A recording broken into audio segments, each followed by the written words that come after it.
It's not often that a deck gets a single card that boosts its power level so much that people go from either ignoring it or making fun of it to actually considering it as a rogue contender. Even when it does happen, it's not often to the extent that Sunavalon's got boosted was the release of BODE. I mean, was a single card's new support, they go from making a Nibiru token to making a much bigger Nibiru token. Jokes aside, this deck was already a combo machine, making some pretty impressive boards out of all of the good plant support they could get their hands on. I made a video about the combos you could already do, and honestly, the boards you could make weren't bad at all. But all that looks kind of pathetic now with the release of Sunvine Sowing. This card is clickbait incarnate. When making this video, I had so many options for what to call it, like one card extra link or the most powerful normal monster. And honestly, it wouldn't even have been a lie. The amount of ridiculous advantage that you can get in this deck from the simple normal summon of a normal monster is absolutely ridiculous, ending on boards with multiple link 4s and a variety of interruptions. It kinda makes Dark Magician and Blue Eyes pale in comparison when it comes to what you can actually do as a normal monster. That's what happens when you're too busy making themed jets instead of caring about the game, I suppose. Anyway, for those not in the loop, it basically lets you special summon a Sunseed monster straight from your deck and then burns you for 1000, as long as you have a Sunavalon Link monster on board. This is doubly advantageous because you then get to heal the damage and summon another monster thanks to it. And if you summon Sunseed Twins, that also gets to summon back the Sunseed Genius Loki that you used to search this. Oh yeah, because if it wasn't good enough already, it's also searchable off of a Link 1 monster. So using this after making a Link 1 monster gets you 3 entire monsters on board. It does lock you into plant extra deck monsters, but it turns out that they actually do have some decent options that have just been waiting for an opportunity like this to be used. Oh, and if that wasn't enough, it can also banish itself from the graveyard to protect a plant Link monster from destruction. Unnecessary, but sure, I'll take it. So, with this new support, what can they do? Well, it's easier than ever to make the plant Link 4s like Dryad Tentrier and Bengalancer, so you'll be slapping those down on your board without a second thought. It also gives you enough control over your hand that you can make stuff like an Aromaseraphy Sweet Marjoram, protecting your plants from being targeted and destroying a card when you heal, which you can do at any point thanks to the trap that it searches on summon. Is that not enough for you? Well, if you start with Unexpected Die, you even get to slap down a Cactus Bouncer, preventing anyone from special summoning. Not bad at all when all of this is coming from a single normal monster. This is the kind of thing that happens when you don't put a hard once per turn clause on your cards. Seriously, so much of this deck is possible just because they sort of forgot to limit these effects to only working once per turn. It's kind of ridiculous. So how do you assemble all of this plant support into a deck? Well, that's the hard part. Let's have a look at my proposed deck list now. So here it is. I'll be going over every card to explain its uses and why I chose them, but I'll also be providing some alternatives, including one for Mardell if that card is too expensive for you. Now, the first thing you might notice when looking at this deck is just how many one-offs you end up running. It's kinda painful, but the good news is most of them aren't actually bricks if you draw them. They just force you to adapt to your combos. I'll admit it's very difficult to play every hand optimally, since there's so much you can do at any one time, but if you plan ahead properly, you can usually use all of the one-off cards in your hand, and that saves you from needing to search them, so it can even be an advantage.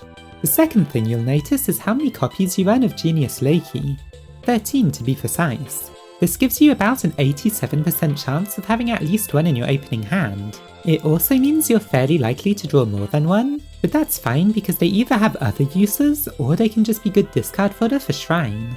The reason for this is that you absolutely need to get to your normal monster, otherwise the deck really just doesn't work well at all. So it's worth the sacrifice of potentially having multiples, just to make sure that you can actually play the deck properly. The 13 copies I'm talking about are 3 Genius Loki, 3 Unexpected Die, 3 Draconet, 3 Lone Fire Blossom, and 1 1-for-1. Unexpected Die is the best card in the deck, letting you do basically whatever you want if it resolves, but it's also great Ash Blossom bait since you'll still be able to use your normal summon and continue your plays afterwards.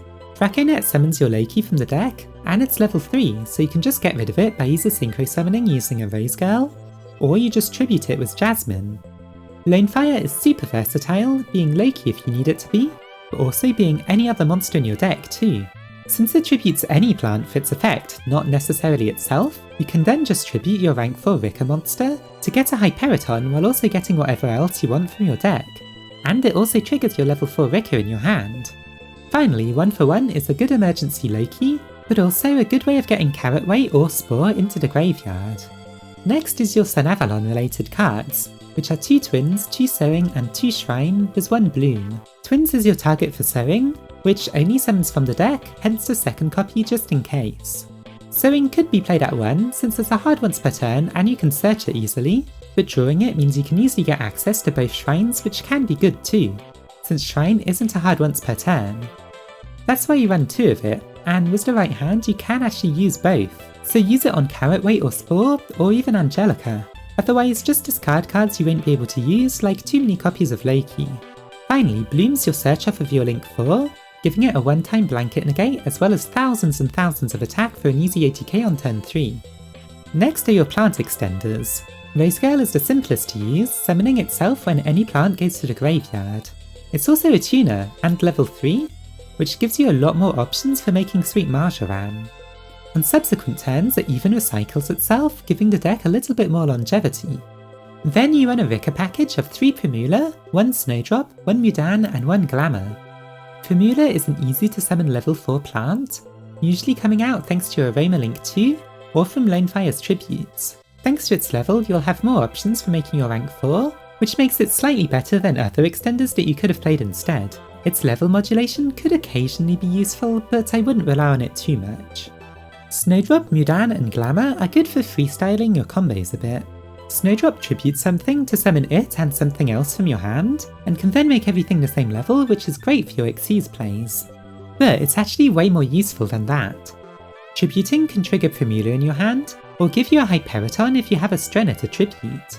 Its special summon of your second plant is also your best way of getting Jasmine on the field. It will then give you a second normal summon, allowing you to end on Cactus Bouncer even if you use your normal summon to get a Loki. Finally, it can copy Rosegale's level to be a perfect duo for summoning Sweet Marjoram. Mudan is another way of getting an extra material by tributing from your hand, and can come in handy if you don't have a second plant monster in your hand, which Snowdrop does require. After tributing, it searches Glamour, which searches Snowdrop or Primula, allowing further extensions or Xyz plays. The 3 parallel Xyz are too useful to pass up, making a Strenna for free early on in your combos, which is then easy to tribute for a summon of Hyperiton. It usually happens a bit after 5 summons, so it doesn't make you completely Nibiru proof, but if your opponent was holding off for whatever reason, this can then help you out with that. Next is a smaller Aromage package with Jasmine, Laurel, Angelica and Blessed Winds. Jasmine is a very powerful card, giving you an extra draw if you gain life points, and more importantly, a second normal summon when you're on higher life points, which is easy thanks to Sunvine Healer.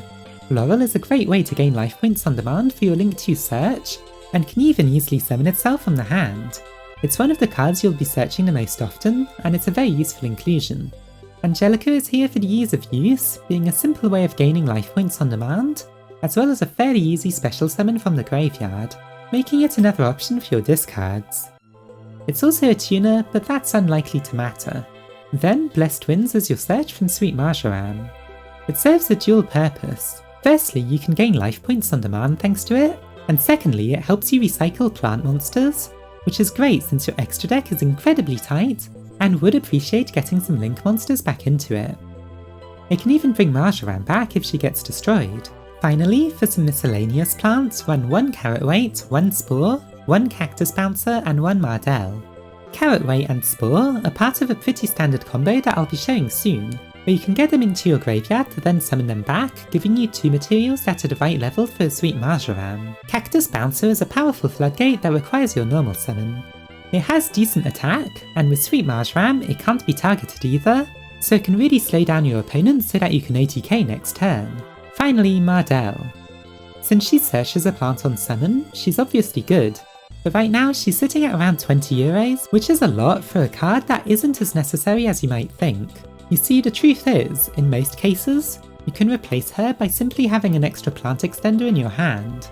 I'll be showing you an example of that soon, but basically, if you have it or don't mind buying it, it's a very good card, but you don't actually need it to make the deck work properly.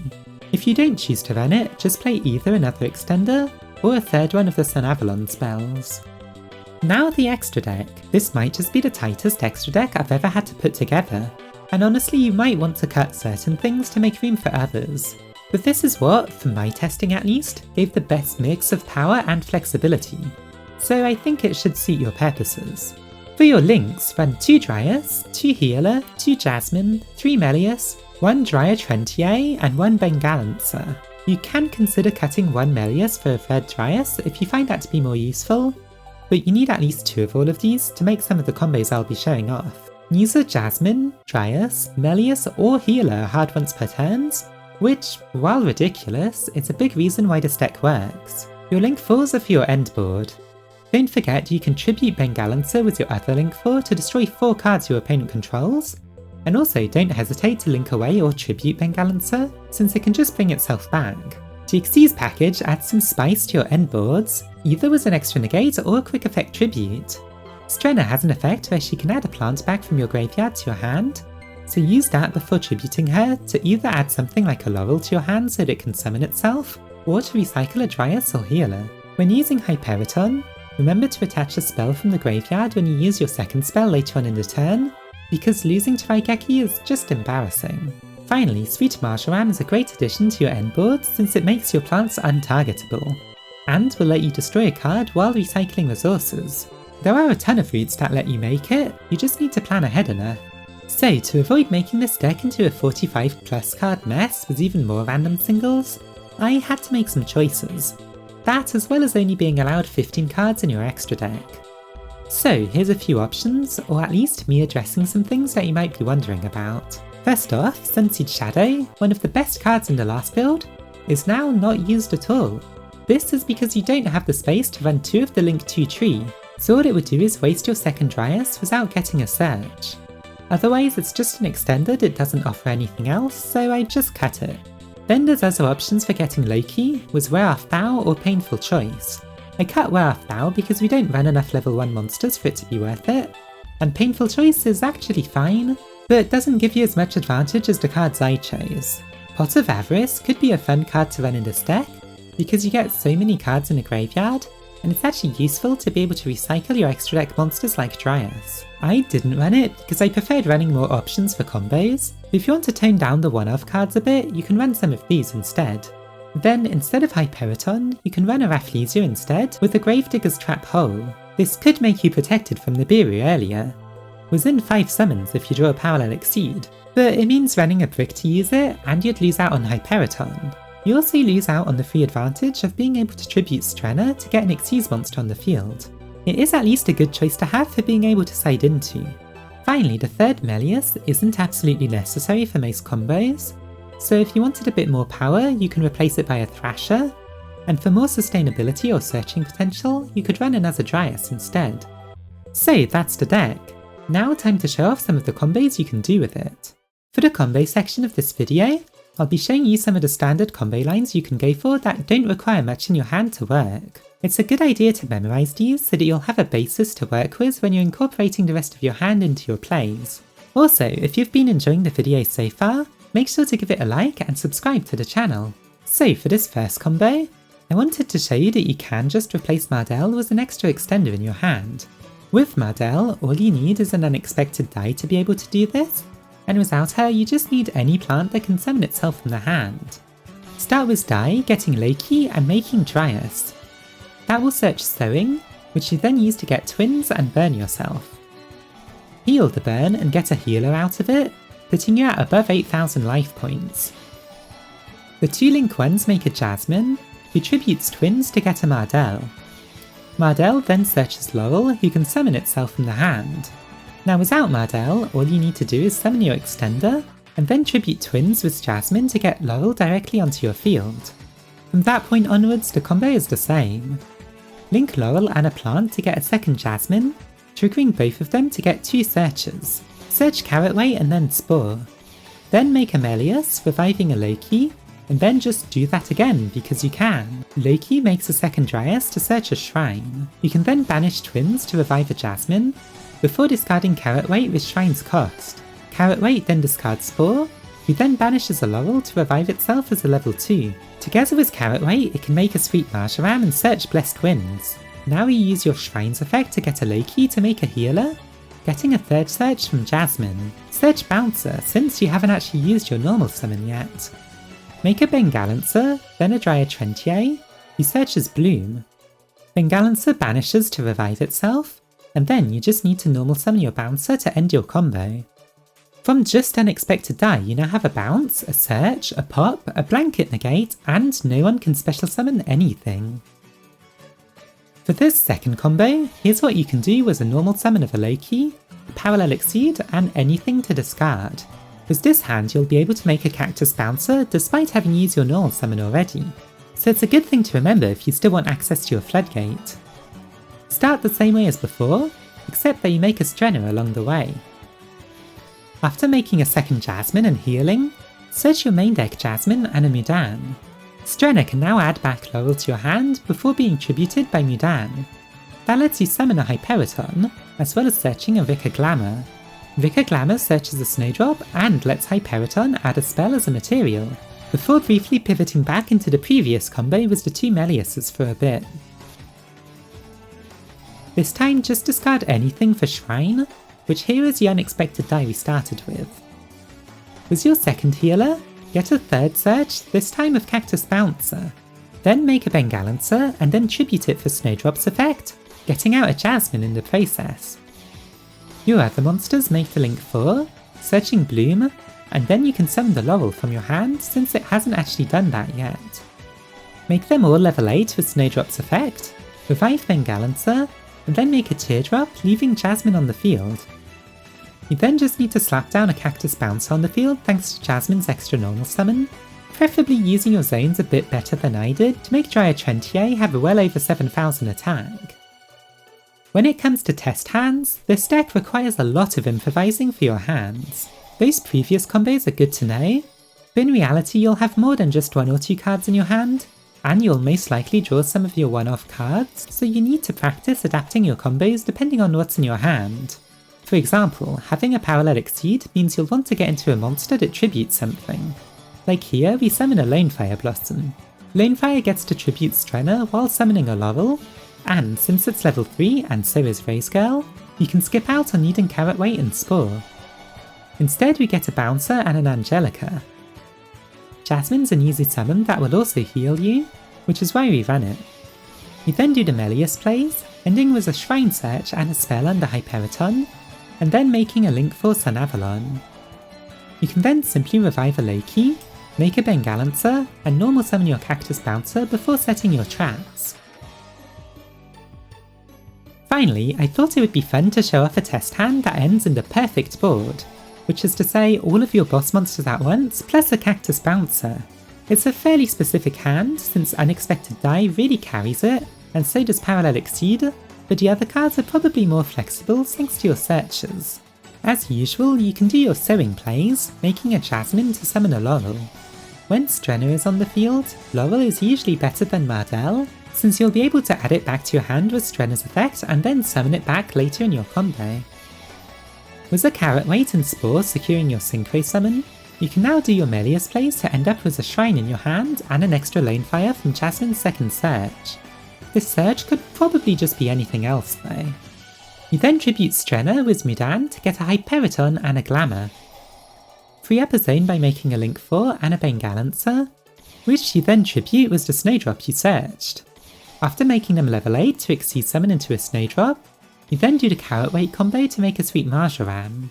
I then realised that I'm actually out of zones, so I tribute a Jasmine to be able to revive Bengalancer from the graveyard, before just using my normal summon on a Cactus Bouncer. You now have basically everything that the deck can do. No special summons for anyone, backed up by targeting protection. There's a quick effect tribute, bounce and destroy, and also traps that give you a blanket negate and a recycling of resources. Dryad Trentier will have 7,600 attack when it goes in for the kill, which is likely to be possible thanks to Hyperiton's spell or monster negate protecting your whole board.